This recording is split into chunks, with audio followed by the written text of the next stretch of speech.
What's up and welcome back to another live stream with Gizmo Slip Tech. Today we are going to be doing optimization, full optimization guide for the Razer Blade 14. Let's go ahead and do our pre-test. So this is going to be as if you just got the Blade 14, it's unoptimized. We are going to be in balanced mode here in Synapse. Like this is like a user who just doesn't know anything about how to make the laptop as powerful as possible. Cinebench R23, and we'll start with that. We're gonna focus on three things really: our clock speeds, our temperatures, power limits as well. So notice that right now we're only doing 4.1 gigahertz in Cinebench R23. We're only pulling 41.8 watts. So this is what a brand new user would encounter if they just unboxed their Blade 14. Our temps are pretty good though, because the laptop's basically running at half power, right? And there's almost no fan noise at all. 14,656. Yeah, 41 watts of power, 4.01 for our gigahertz on our core clock. So initially right out the gate, it's like doing 54 watts, but only for like a very short period of time. And then we're dropping down to 4.05, we're gonna call it. So the only thing that's really good about the initial balanced mode is the temperatures are great and the fan noise is very minimal considering the amount of performance that we're seeing in the system. The fact that we can do over 4 gigahertz on only 41.8 watts and our temps are only 71 degrees, that's all great and a very quiet system. The performance really is not that amazing, 14,300. So I don't know, if we were to average all of those runs together, we're probably doing around 14,000, say 400. If you wanted to do like just a quick example of increasing the power, you can go to custom and we can go to boost on the CPU and do max fan mode. Those two things, these changes right here are just going to automatically raise the power limits of the CPU to be more powerful. And it's the easiest way for a user to increase performance on the Blade 14 from a CPU perspective, changing the CPU to boost mode. All right, so now as our baseline performance, we're starting at 4.9 gigahertz, but some of the cores are already starting to drop down to 4.7, 4.8. Halfway through the initial run here, it's already dropping to 4.76. We've hit 95-degree thermal throttling. Our max fans are kicking on, but now we're down to 4.69 on most of the cores, 4.75 on some of the cores. We got 16,532. So we're already thermal throttling immediately at the start. 98 degrees, 99 degrees, 82 watts of power, 4.76 gigahertz, max fan boost mode, basically like the max speed we would naturally see on a consistent basis, right around this level of performance. 4.7, I'm gonna say 4.75 gigahertz. We're just gonna go 95 degrees because we're just thermal throttling nonstop, and we're doing 79 watts of power right now. Though the wattage may go up or down a little bit. So just by making these changes, we've managed to improve performance by about 2,100 points in Cinebench R23 so far. But that's already some nice performance gains, though our temperatures are higher now, and the fan noise is also quite loud. Cool, so Afterburner, no overclock. Inside of here, we're in balanced mode. This is gonna be our baseline non-optimized run for TimeSpy. We're getting 2265 GPU clock, 99 watts of power, 100 watts of power. Our GPU temp is hovering around 69 degrees right now. This is during the initial intro into TimeSpy. We'll see what it's like near the end. Also notice our voltage was at 0.925. So naturally, the NVIDIA GPU with the curve, it's hitting the 0.925 voltage node, which gives us 2265 on our GPU clock. If we want to go for maximum performance, we're going to want to raise our boost clock here and keep the same 0.925 voltage. Now, if we want best thermals, then we're going to want to lower our voltage and lock our voltage in MSI Afterburner and increase our clock speed, or maybe try to just get back to this 2265 that you would be at ordinarily. Notice that we're getting up to 74 degrees right now, 73, 65 degrees on the CPU there. And things are heating up a little bit. If we were to run this in a loop, we would see temperatures probably continue to rise. This is the CPU test now for TimeSpy. We're doing 4.4 gigahertz, 74 degrees, only 41, 42 watts. So about the same what we were getting in Cinebench R23 for balanced mode, capping out around 41 watts. So this is our baseline time spy. Initially here, the big thing here is that we are thermal throttling at 95 degrees Celsius, which means that the laptop theoretically could maybe pull higher wattage and clock speed. Also notice that our CPU all core is at 4.75 approximately. We're gonna see if we can push that up closer to say 5 gigahertz with our Undervolt Overclock using UxTU. Overall, these are good baselines, especially for a freaking tiny little 14-inch laptop. It's phenomenal. AMD APU tuning utility. This is the old name for it, but it still has the links on here. So you go to this, you scroll down, you click release page on GitHub. There's links to both of these pages in the video description down below. Here is the UxTU version that we're doing, v2.00, and it's not perfect. Even our version is not perfect, but it is working to undervolt the CPU. Now, there is a bug. Every time you apply a new undervolt, the UxTU is crashing. So you can see that the developer on here is working hard to try to improve things. They're doing lots of different versions so far this year. Anticipate that more optimizations and improvements will be made. Anyway, so what you do is you click this Windows download button, and that's going to pop up a window for downloading UxTU. Once you get UxTU installed, it's going to ask you to do a Windows. There's going to be a Windows file that needs to be downloaded. So this Windows file is like a runtime package that basically helps interface the UxTU to the system. That needs to be installed first, and it makes sure that I mean, for me, it was no problem. It went straight to Microsoft's website, downloaded it, installed it in like less than a minute, but you do have to approve that like Windows can use this file. So obviously use UxTU at your own risk. This is your choice to do it. As far as I know, it's fine. But that's the best all I can do is give you the best information that I got. All you got to do is run it. You basically extract it and then you run the application. Puts universal x86 tuning utility, a little application here in the start. And then once it's open, I right clicked start bar menu here and I just hit pin to taskbar because it makes it so it's easy to reopen if it crashes or you have any issues, you need to pull it back up. Like if I were to minimize this, it doesn't show on the start menu or start bar here.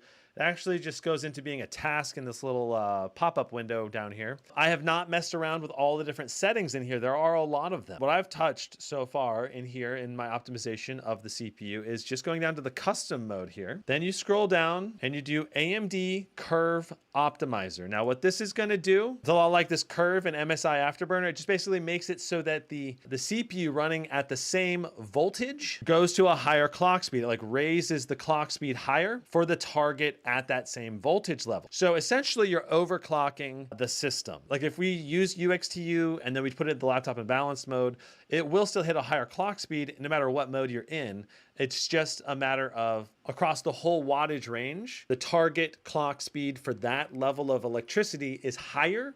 So you're basically getting more efficiency and performance out of the machine at the same voltage level. So what you do in this all core offset, you just click the little check button here and then you press the down. The maximum you can set it to is 50. I have heard that going beyond minus 25 can crash your system. I have not tried going beyond minus 23. I did run into a little instability. This of course is going to vary from laptop to laptop, CPU to CPU. Certain CPUs are going to be able to overclock more than others, depending on the silicon lottery that you got with your laptop. We're going to do minus 22, which was the highest I successfully undervolted without any issues so far. I did do like 7 or 8 tests at different little offsets here, starting at 15, bringing it up, and then running into a little instability at minus 23. I brought it back down to minus 22, and we'll see if we run into any instability during our testing today. If we do, we know to go down to minus 21. That's essentially how I do this. And then when you click this little check box right here, apply current setting, it's going to take this offset and apply it to the AMD CPU. And there it did the application. The application's no longer open. As you can see, there's no little bar down here anymore or no little UxTU window. So it appears to have closed. Let's go ahead and see if our performance improved. Let's go back to custom mode, max fan.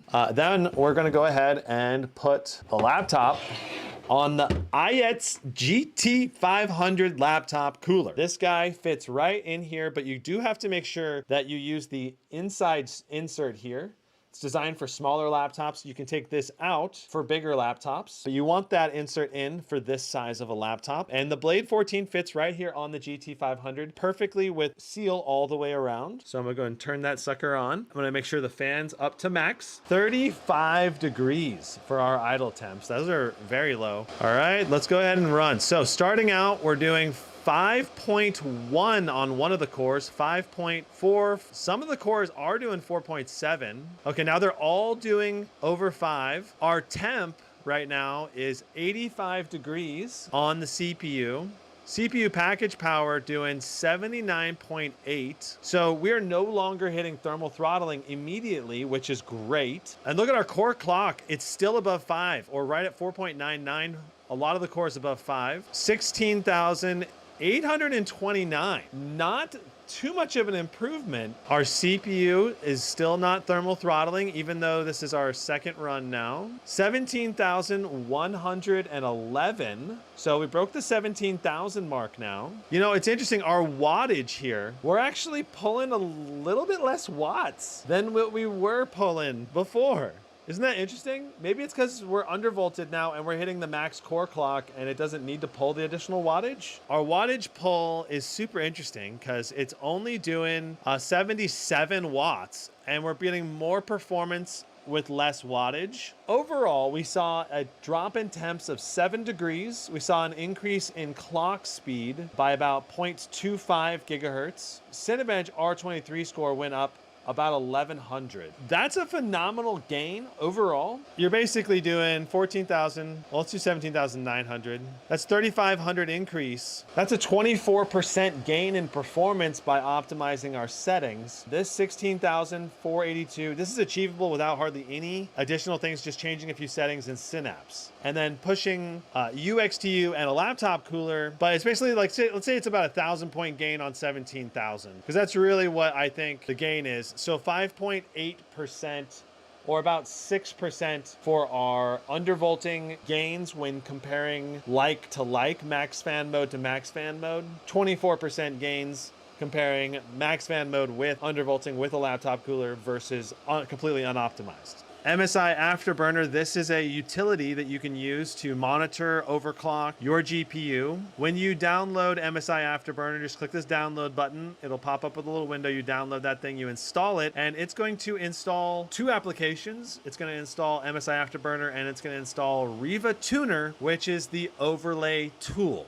I just type in AFT, and there's Afterburner right there. If you want to be able to make your window size bigger, you can go into your settings in here, go to user interface, and you can make it bigger and smaller. When you open Afterburner, it'll open up right here, Riva Statistics Tuner. It's this little blue icon, and you'll get this window to pop up. Initially, the first settings I change, I enable start with Windows, and I have show on-screen display set to on, though you can turn that on and off. If you hit start with Windows, you'll also want to click this button on MSI Afterburner to have it start with Windows as well. That way, both applications will start up and you'll actually get data. This overlay tool can pull data from different utilities like Afterburner or HW Info. So HW Info in here, we can actually right click in here and click RTSS. That's the Riva Tuner Statistics Server. This will allow us to add this value into the display overlay, which we had to actually do because we were missing some data. Now, one setting that Afterburner basically never has in it that you'll definitely want to enable in HW Info, GPU core voltage. Let's talk configuration a little bit more about the Riva Statistics Tuner. You want to do raster 3D plus. I set mine to 14, but that makes it big enough for the camera to pick it up. You can probably set this, keep it at the default or make it down to like 8 or something small. The other thing I do is I set mine to 600 width. This basically moves the overlay into the middle of my screen so that it starts not in the corner. But those are the core settings that you need to keep in mind. You shouldn't need to fiddle with anything else in Riva Statistics Tuner. You want to make sure you click the little minimize button and not the X button. Otherwise, you'll close it and you won't get any overlay. This is the default overlay. You can change the window overlay here. This can be changed out for different skins, but you'll want to leave the default skin, at least I do usually, but there are sometimes functionality differences with different overlays, so keep that in mind. You literally may lose functionality if you switch to a different skin. With laptops, I don't recommend unlocking the voltage and power limits beyond whatever the manufacturers set. Sometimes you can flash the VBIOS or install alternate drivers, or sometimes they're just unlocked. But generally speaking, I would say just leave whatever power limits and core voltages the same, and only edit these things in the curve editor. Now the core clock, this guy right here, you can easily bump this up and down for a quick and easy overclock. So if you want something that's super minimal effort and you don't want to have to tune it or mess with it, it's not going to necessarily the best overclock, but you can just put in like 150 here, 300 for your memory, and this is probably going to work on almost every RTX 4070 without crash. If you crash with this value, I would take this down to 125. For your monitoring settings, you're going to need to go to the settings button over here. Go click on the settings button. Then you're going to go to monitoring up here. You'll want to grab your GPU. You'll want to figure out which GPU you need to enable for the on-screen display, the OSD. And for this laptop, it actually comes up as GPU 2. And I know that it's GPU 2 because it shows all of these limits on the NVIDIA GPU. The AMD GPU will not have all 4 of these. GPU 1 in here is the AMD RX 780M, which is the integrated GPU for the Ryzen chip. We don't want to run that information at all. It would just confuse our overlay. So we want to only run GPU number 2 in OSD. You'll need to enable this, you need the check mark checked if you're on the left, and you'll need to check mark this button down here, show an on-screen display. Those are the things that you need to make sure are checked if you're going to do this visual overlay. GPU memory usage, GPU 2 core clock, GPU 2 memory clock, GPU 2 power, GPU 2 temp limit, power limit, voltage, and no load limit. Temp limit means we're hitting our max temps and our performance is being limited. Power limit means we're hitting the maximum total wattage that can go through the system. Voltage limit means we're hitting the voltage curve node, the highest node that the VBIOS is allowing us to hit, which is our ideal in the max performance mode. If you're being voltage limited, that means you're getting maximum possible performance out of, at least on the highest node that you can be on. No load limit. And power limit can also be an artificial limit. So it might be like in balanced mode, maybe, or silent mode, maybe we're being power limited down to like 40, 50, 60 watts of power or something. And it'll say power limit, because that could be like an artificial limiter that takes us below. And that would also lower our voltage limit too. But anyway, no load limit means that we are not GPU bound. The GPU does not have a full load on the GPU. So that means that we're likely being CPU bound, memory bound. Maybe we have a total FPS cap on our display of 120 hertz refresh rate, 120 FPS, and the GPU might be able to do 200 FPS, so it's not hitting a load limit. In addition, we have CPU usage, RAM usage. We also have frame rate, frame time, frame rate average, and 1% low. When you click on frame time, I have it set to have a little graph that goes like a little bloop bloop. To do that, you simply go in here and you change this to graph. If you have it set to text, it'll just be a number. That's all of the settings I have turned on inside of MSI Afterburner. For my HW info, I had to turn on a couple things that were missing on the CPU. Core clock was missing, so I had to turn that on. Our package power, I believe, was missing. I had to turn that on. Yeah, I had to turn on temperature as well. Usually those things are included in Afterburner on most laptops, but in this laptop, they were not. And then, of course, I also, in HW info, I also got GPU core voltage. I also turned that on so I can see my values. So we're going to do graphics test number 2. We're going to do it in windowed mode, and we're going to do it with looping enabled. If we don't have windowed mode check, we won't be able to alt-tab in and out of Afterburner to make our changes. And if we don't have looping enabled, it will just run once and stop. So we got to make sure those are set up and turned on. So we are stock on the GPU. Before, we were running at 74 degrees on the GPU and 65 degrees on the CPU. So our CPU temp is about the same, but our GPU temp has dropped by about 10 degrees so far. And that's because of max fans being turned on, and we have a laptop cooler. So basic GPU overclock.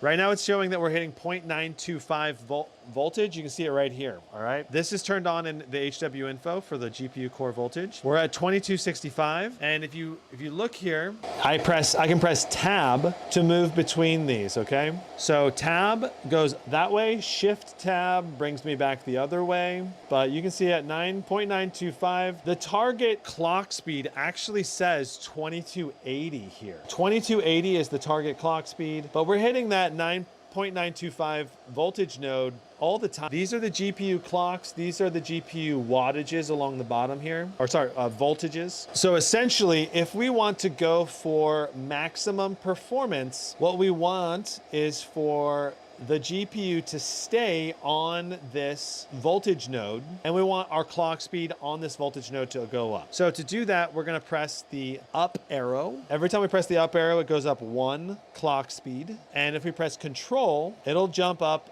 in batches of 10, which makes it much easier. So if we wanted to just raise our clock speed by 200, that's all we got to do. Click that node and raise it up. And then in Afterburner here, we just click the little check button right here. And notice it adjusts our curve to hit that. And we are now overclocked. So right now it's doing 2460 at 0.925. And it says we're being power limited and voltage limited. So we're hitting consistently that high GPU clock and that high voltage. So this is excellent. This is just what we're looking for. Notice that our clock speed 2460. That's pretty much exactly 200 more than what we were getting before. So instead, let's just try adding a 200 megahertz overclock to the curve editor. So that just raises our curve by 200. So if we do 0, that's what it looks like. We add 200 to it, it'll raise it up 200. I'm just gonna type it in. I'm gonna click the apply button. This is another way that you can overclock your system. It's a little easier than having to learn the voltage curve editor.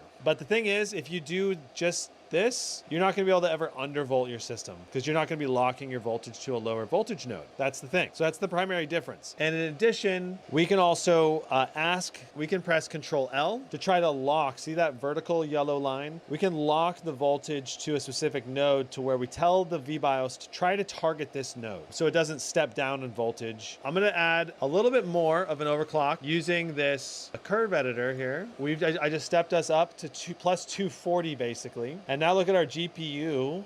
We're at 2505, which is 240 more than base. We're hitting consistently the same voltage without having to step down. That's one of the things. Like if you add too high of a curve, it's just going to cause either your system to crash or the laptop's going to step down in voltage to a lower voltage node, depending on how everything is set up. Overall, this is really phenomenal. If you wanted to try to push this to maximum, we could try to do that until we crash. Let's try going up 10 at a time now that we're close to the peak, you know, and the VBIOS may have a Mac GPU clock that it could target as well. So 2505 may be the highest it's going to go. Right now we're telling it to target 2520 right now. Okay, so now I just updated it and now it is targeting 2520. Things seem to be stable still here at 2520. The other thing that I'm looking for in the background here, the first thing that usually happens is GPU artifacting when an instability occurs. Really, that's what I'm looking for while I'm doing this overclock. So looking for things that aren't rendering correctly, like green, purple blips of information from the GPU throwing errors. So let's try going up to 2540. Let's actually go 2530. It appears to be running just fine still. Notice that we are pulling a little bit higher wattage. I feel like we were not pulling over 100 consistently before. Oh, so look, we've dropped our voltage down to 0.915 for a moment there, and our clock speed did drop. Let's try adding another 10. That was actually another 15. So now we're at 2550. I think this might have some really good silicon in this RTX 4050 because this is a monster overclock right now. 300 overclock on this RTX 4050. And there it is. There's our crash. So we probably want to pull back a solid 2550 megahertz from our crash point. So I'm going to go ahead and lower our overclock by 20. And we're going to do 500 on our memory core. 2535. So far, we're staying nice and steady. If you do make it through TimeSpy successfully with no crashing or artifacts or glitching of any kind, this is when I would go into Afterburner and save a preset. So to save the preset, you click the save button here and then you press 1. Preset 1 is going to be our high performance preset. Wow. We got 12,890, which is over 1,000 points increased for our GPU score. Our combined score was over 1,000, 1,051 increase for our combined score. Our CPU score went from 10,800 to 12,033 with the undervolt. Wow. All right, so we're gonna go to the curve editor here.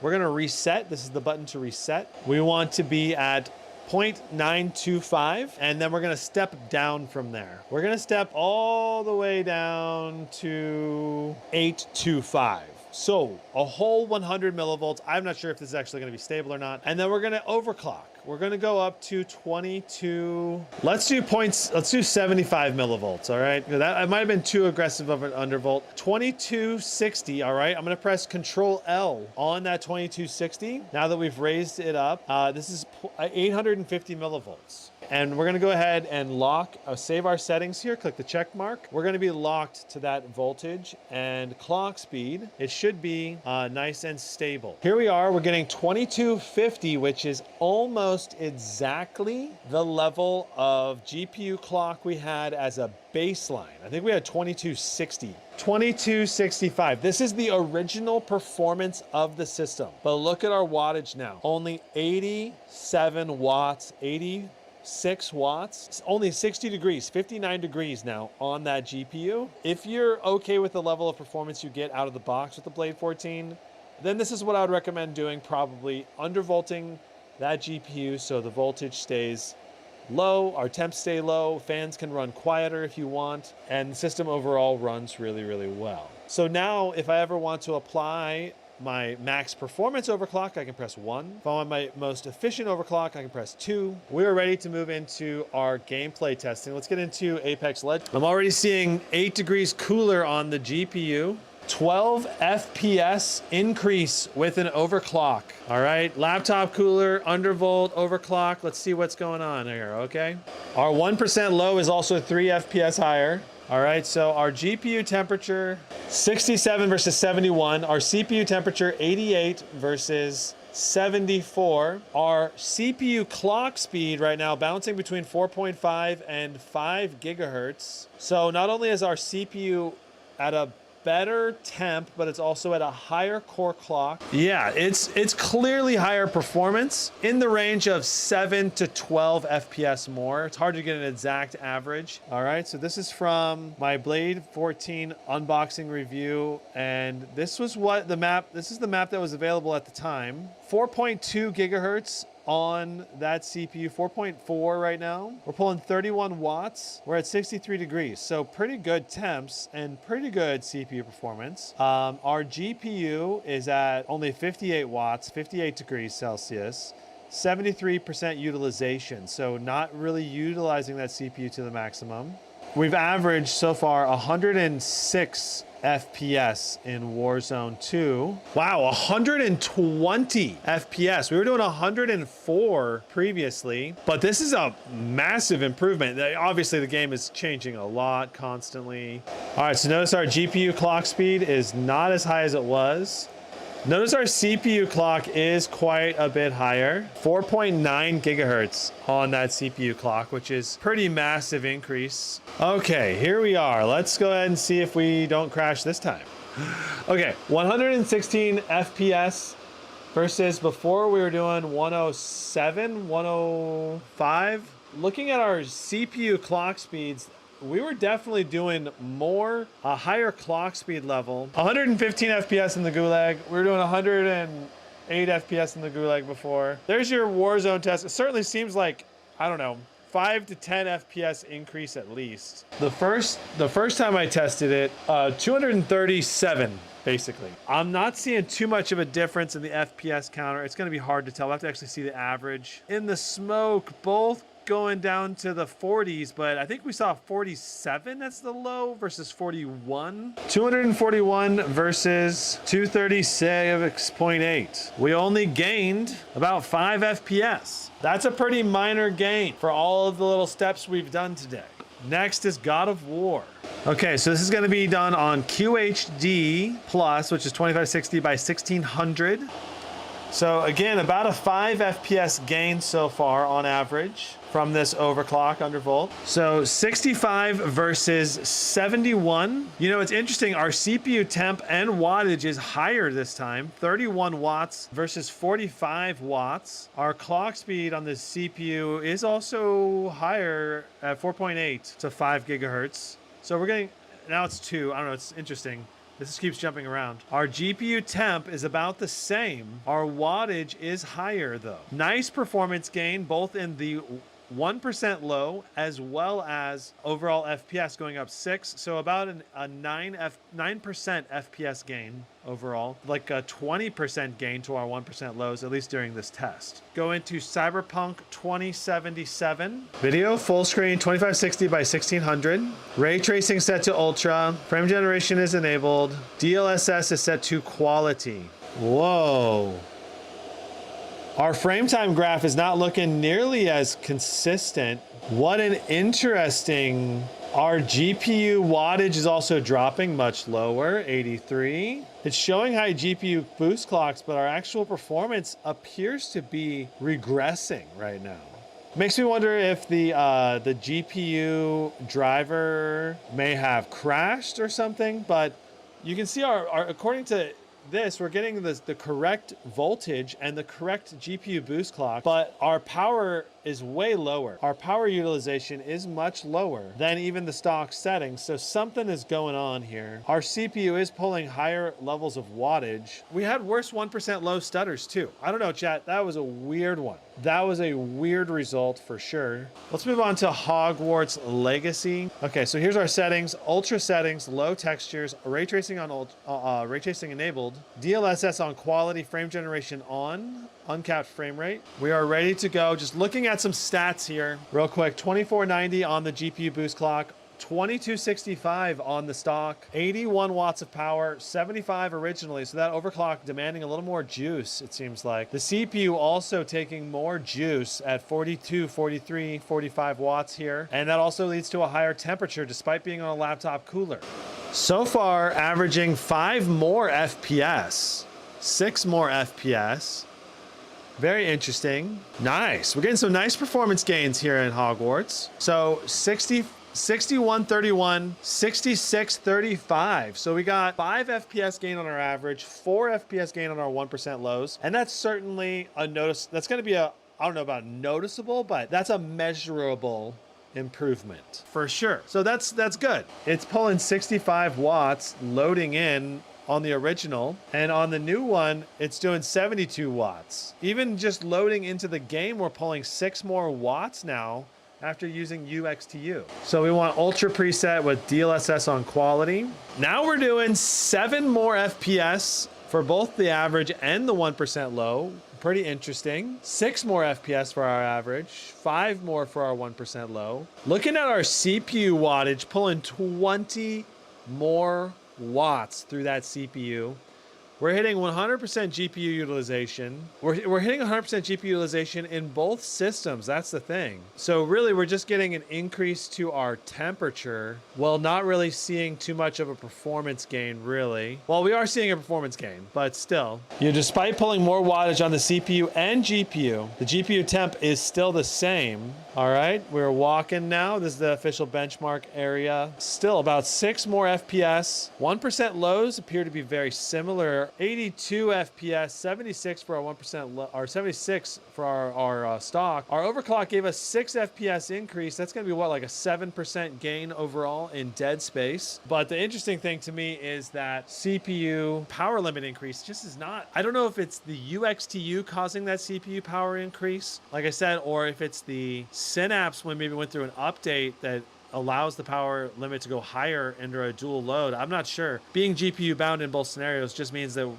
know, there's not really much performance gains to be had, and it's just causing increased temps. The stock over here with max fans, this has the shaders pre-rendered. This one over here does not have the shaders pre-rendered, so this might give us a good idea of, does the shaders really matter or not? All right, so looking at our FPS performance right now, we're getting 83 FPS, 79 on average with the non-overclock. So about a 4 FPS gain. We're also getting a 4 FPS increase to our 1% lows. So that's going to be about a 5% overall increase in Last of Us. So a little bit smaller gain than average. 66 degrees on the CPU. Again, about 20 more watts going through the CPU on the overclock version, which is giving our CPU a boost, I think, to 5 gigahertz instead of 4.7.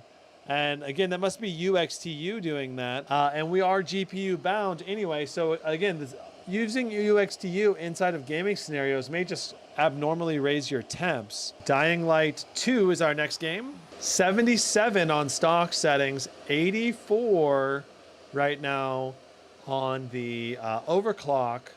So about a 7 FPS gain, getting closer to 10% performance improvements, 2490 on our GPU boost clock, 100 watts of utilization, 0.925 volts being pushed consistently, probably on both, but just it takes more juice to run at that higher clock speed. Our CPU wattage is also 10 watts higher, though our temperature is not that much different. Again, that's because of the cooler that we have aiding in our cooling process. Definitely seeing higher CPU clock speeds with the undervolted overclocked CPU with the higher wattage too. Pretty consistently seeing like more clock speed and more wattage being pulled.